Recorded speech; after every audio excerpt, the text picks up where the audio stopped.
Ryan Cherky too good for Sunderland as Man City pressure Arsenal የማንቸስተር ሲቲዎች ትላንትና ሰንደርላንድን 3-0 ካሸነፉ በኋላ ዘ ጋርዲያን የተጠቀመው ሄድላይን ነው። ከጨዋታው በኋላ የማንቸስተር ሲቲው አሰልጣኝ ፔፕ ጋርዲዮላ የሰጠው አስተያየት አለ። ከዛ በፊት ግን ስለ ጨዋታው የተወሰነ አጭር ነገር ልንገራችሁ። ስለዚህ በትላንትናው ጨዋታ ላይ አርሰናሎቹ 2-1 ተሸንፈዋል። ቪላ ፓርክ ሄደው በአስተን ቪላ። ከዛ በኋላ ማንቸስተር ሲቲዎች ሰንደርላንድን በኤቲሃድ ገጥመው ሩበን ዲያዝ 31ኛው ደቂቃ ላይ፣ ቫርዲዮ 35ኛው ደቂቃ ላይ፣ ፊል ፎደን ደግሞ ከራያን ሸርኪ የተሻገረለትን በጣም የሚያምር ኳስ ወደ ጎል በመቀየር 3-0 አሸንፈው መውጣት ችለዋል። ከዚህ በኋላ የማንቸስተር ሲቲ አሰልጣኝ ፔፕ ጋርዲዮላ ምንድን ነው የተናገረው? በተለይ ስለ ሸርኪ ተጠይቆ እሱ የተናገረው ነገር ምንድን ነው? ኢትስ ቤተር በመጀመሪያ ደረጃ ራያን ኢዝ አን ኤክሴፕሽናል ፕሌየር ነው ያለው። የተለየ ተጫዋች ነው፣ ወጣት ነው፣ ትልቅ ፐርሰናሊቲ ያለው። ከዛ በተጨማሪ ደግሞ ሁሌ እየተሻሻለ ነው ያለው፣ ተጨማሪ ፓሶች ያደርጋል እና ምንም አይፈራም በማለት ተናግሯል። እና በተለይ በፊት መስመሩ ላይ ሂዝ ጋት ሰምቲንግ ስፔሻል የተለየ ነገር እንዳለው ነው የገለጸው። ከሱም ማደንቀው ክህሎቱን ሳይሆን ሲምፕሊሲቲውን ወይም ደግሞ ሲምፕል የሚባሉ መሰረታዊ የሚባሉ ነገሮች አሉ አይደል? ወይም ቀለል ያሉት ነገሮች እነሱን ነው።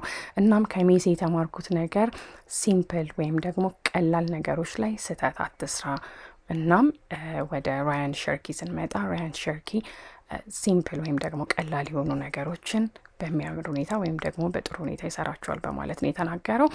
ያው የማንቸስተር ሲቲ ፔፕ ጋርዲዮላ በአሁኑ ሰዓት ላይ ማንቸስተር ሲቲ ቡድኑ በ31 ነጥብ አርሰናልን እየተከተለው ነው። ስለዚህ ከአርሰናል ጋር ያላቸው የነጥብ ልዩነት ወደ 2 ቀንሷል። በዛም የሰጠው አስተያየት ምንድን ነው? ከመራቅ መቅረብ ይሻላል ነው ያለው ከኔ ልምድ አንጻር። እናም ያው የዋንጫዎችን የማሸነፍ ልምድ አለኝ በማለት ነው የተናገረው። ስለዚህ ዋንጫ ለማሸነፍ ኢትስ ኦል አባውት ኮንሲስተንሲ ማለት ዘላቂነት ያለው ነገር ነው። ዛሬ ያሸነፈ ነገ መሸነፍ ሳይሆን ሁሌም ማሸነፍ እንዳለባቸው ነው የገለጸው። ስለዚህ የአንድ ቀን ውጤት አይደለም፣ ወይም ደግሞ 2 ነጥብ ልዩነት ከኋላ ሁለተኛ ደረጃ እንድትሆን የሚያደርግህ ውጤት ሳይሆን ኢትስ አባውት ኮንሲስተንሲ ኤንድ ሃው ማች ዩ ግሮ ዱሪንግ ዘ ይር። ስለዚህ በአመቱ ምን ያህል እንደምታድግ ወይም ደግሞ ምን ያህል እንደምትሻሻል የሚያሳየው ዋናው ኢትስ ኦል አባውት ኮንሲስተንሲ በቃ ዘላቂነት ያለው አቋም ወይም ውጤት ይዞ መምጣት ነው በማለት ነው የተናገረው። ስለዚህ ዛሬ ለ95 ደቂቃ ያህል ጥሩ ተጫውተናል እና በዘንድሮ የውድድር አመት ምርጡ አቋማችን ነበር የዛሬው ጨዋታችን በማለት ተናግሯል። ጥሩ ኃይል ወይም ጥሩ ኤነርጂ እንደነበራቸውም ነው የገለጸው ፔፕ ጋርዲዮላ ከፉልሃም በኋላ።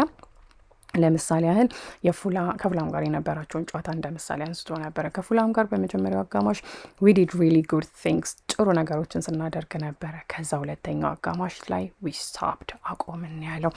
ነገር ግን ሙሉ 90 ደቂቃውን ጥሩ አቋም ላይ ነበር ነው።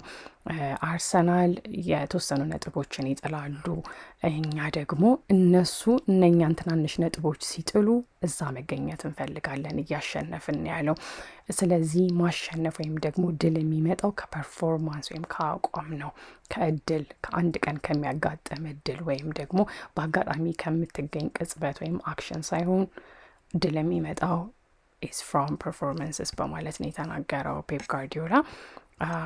ስለዚህ ከዚህ በተጨማሪ ምን አለ እናንተ ማወቅ ያለባችሁ ነገር? I don't think there is anything to add in this video. ያው ሌላኝ በቃ አርሰናሎቹ 2-1 ተሸንፈዋል፣ ሲቲዎች 3-0 አሸንፈዋል ሰንደርላንድን። ሰንደርላንዶች 7ኛ ደረጃ ላይ ይገኛሉ በ23 ነጥብ እስካሁን ድረስ። እነኚህ ቡድኖች አርሰናል፣ አስተን ቪላ፣ ሰንደርላንድ፣ ማንቸስተር ሲቲ 15 ጨዋታዎችን አካሂደዋል ማለት ነው።